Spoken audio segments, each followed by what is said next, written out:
warahmatullahi wabarakatuh. Baiklah, di sini saya Ekyusnita dengan nomor NIM 2111021012 akan mencoba menjelaskan terkait dengan safe deposit box dan juga bank garansi. Nah, apa sih maksud dari safe deposit box dan juga bank garansi ini? Langsung saja, yaitu terkait dengan safe deposit box atau juga bisa disebut dengan safe locket, adalah jasa penyewaan kotak penyimpanan harta atau surat-surat berharga yang dirancang secara khusus dari bahan baja dan juga ditempatkan dalam ruang khasanah yang kokoh dan juga tahan api. Nah, tujuan dari penggunaan safe deposit box ini yaitu untuk menjaga keamanan barang yang disimpan dan juga memberikan rasa nyaman bagi pengguna SDB atau pengguna safe deposit box. Nah, biasanya surat-surat atau barang-barang berharga yang disimpan di dalam safe deposit box ini akan aman dari pencurian maupun dari kebakaran. Nah, selanjutnya apa sih barang-barang yang dapat disimpan dalam safe deposit box ini? Yang pertama ada sertifikat deposito, sertifikat rumah, dan juga sertifikat lainnya. Kemudian ada saham obligasi. Yang ketiga ada surat perjanjian, surat nikah, dan juga surat-surat lainnya. Kemudian akte kelahiran, kemudian ijazah, password, kemudian ada emas, mutiara, permata, berlian, dan lain sebagainya. Nah, tentunya juga ada barang-barang yang tidak dapat kita simpan di safe deposit box ini. Yang pertama itu senjata api ataupun bahan peledak. Yang kedua narkotika. Kemudian yang ketiga benda atau barang yang dilarang oleh pemerintah dan juga bank. Kemudian yang keempat itu barang atau obat-obatan yang termasuk ke dalam jenis psikotropika. Kemudian yang kelima itu barang yang baunya itu menyengat atau yang menjijikkan. Nah, apa sih fungsi dari safe deposit box ini? Seperti tujuannya tadi, yaitu untuk mengamankan atau menyimpan barang-barang berharga. Nah, yang pertama ada menyimpan surat-surat berharga yang bernilai tinggi, seperti surat-surat berharganya seperti surat nikah, sertifikat deposito, ijazah, dan lain sebagainya. Nah, juga berfungsi sebagai tempat menyimpan barang berharga seperti emas, kemudian perhiasan, kemudian berlian, mutiara, dan juga lain sebagainya. Nah, apa sih mekanisme dari penggunaan safe deposit box ini? Yang pertama yaitu kontrak safe deposit box ini harus dilakukan secara selektif.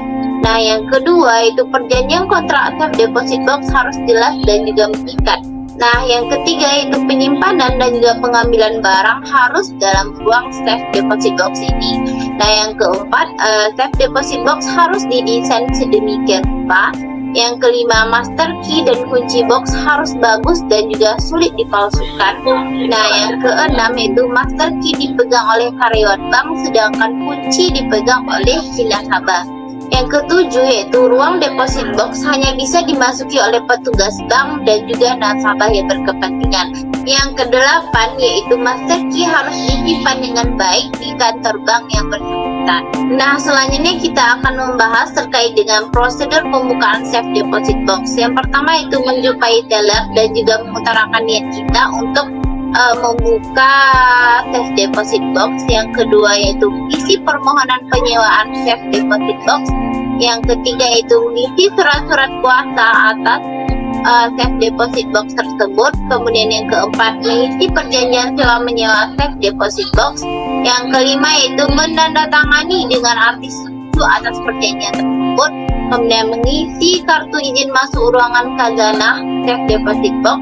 Kemudian yang ketujuh yaitu jika ingin berhenti, buatlah atau mengisi permohonan pemberhentian safe deposit box dengan alasan tertentu.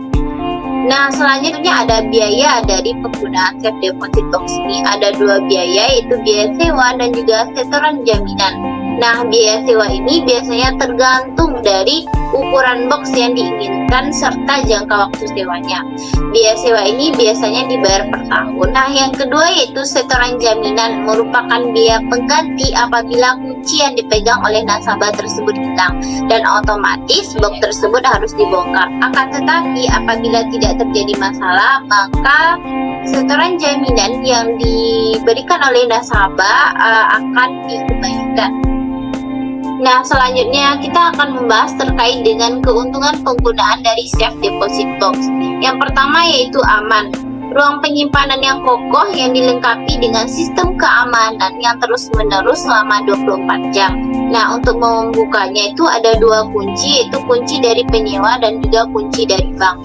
Nah, yang kedua yaitu fleksibel, yaitu safe deposit box ini tersedia dari berbagai jenis ukuran, yaitu sesuai dengan kebutuhan penyewa, baik itu penyewa perorangan maupun penyewa badan usaha. Kemudian keuntungan dari safe deposit box ini yang ketiga yaitu mudah. Persyaratan sewa cukup dengan membuka tabungan giro atau tabungan bank. Nah, ini juga biasanya sesuai dengan peraturan dari masing-masing bank. Nah, selanjutnya kita akan membahas terkait dengan bank garansi. Apa sih maksud dari bank garansi ini?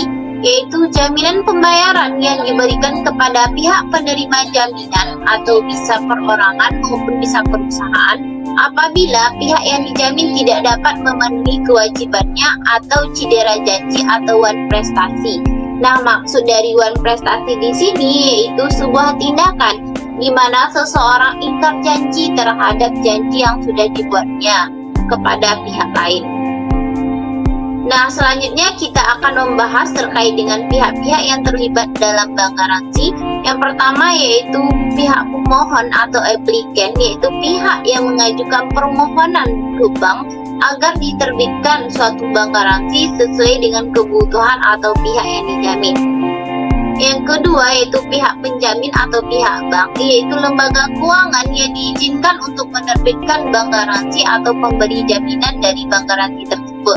Nah, yang ketiga ada pihak beneficiary atau penerima bank garansi, yaitu pihak yang diuntungkan atau pihak yang menerima klaim atas bank garansi atau penerima jaminan. Nah, selanjutnya kita akan membahas terkait dengan tujuan bank garansi. Ini ada dua sisi, yaitu bagi bank dan juga bagi pemegang jaminan. Bagi bank, tujuan bank garansi itu yaitu untuk memberikan bantuan fasilitas dan juga kemudahan dalam memperlancar transaksi nasabah dalam hal mengerjakan suatu usaha. Nah, yang kedua yaitu bagi pemegang jaminan, tujuannya itu untuk memberikan keyakinan bahwa pemegang jaminan tidak akan menderita kerugian bila pihak yang dijaminkan melalaikan kewajibannya. Yang ketiga, tujuan dari bank garansi ini juga ada menumbuhkan rasa saling percaya antara pemberi jaminan yang dijaminkan dan juga yang menerima jaminan. Nah, yang keempat juga itu memberikan rasa aman dan juga ketentraman dalam berusaha, baik itu bagi bank maupun bagi pihak lainnya. Nah, fungsi dari bank garansi ini apa-apa saja sih? Yang pertama yaitu untuk pihak yang mengajukan pembiayaan usaha, bank garansi ini dapat memastikan bahwa peminjam akan membayar utangnya sesuai dengan persyaratan yang disepakati. Nah, yang kedua yaitu dalam proyek konstruksi atau proyek besar lainnya, bank garansi ini dapat digunakan untuk menjamin kualitas pekerjaan yang dilakukan oleh pihak kontraktor. Nah, jika pekerjaan ini tidak sesuai dengan standar yang diharapkan, pihak kedua dapat menggunakan bank garansi ini untuk memperbaikinya. Ketiga itu menjadi penjamin kepatuhan kontrak untuk memastikan bahwa pihak pertama memenuhi semua kewajibannya sesuai dengan kontrak yang ada. Nah, yang keempat yaitu dapat digunakan untuk mendukung proyek-proyek besar atau investasi dengan memberikan jaminan kepada pihak-pihak yang terlibat bahwa dana yang tersedia atau proyek yang akan selesai sesuai dengan rencana. Yang kelima yaitu dalam beberapa situasi bank garansi dapat digunakan untuk menjamin pembayaran kepada pihak ketiga seperti kepada pemasok atau subkontraktor, juga menjaga hubungan bisnis yang baik dengan pihak ketiga dalam suatu transaksi atau proyek. Nah, selanjutnya itu fungsinya juga untuk memenuhi kepatuhan hukum dan juga regulasi tertentu, terutama dalam proyek konstruksi atau bisnis sektor publik lainnya.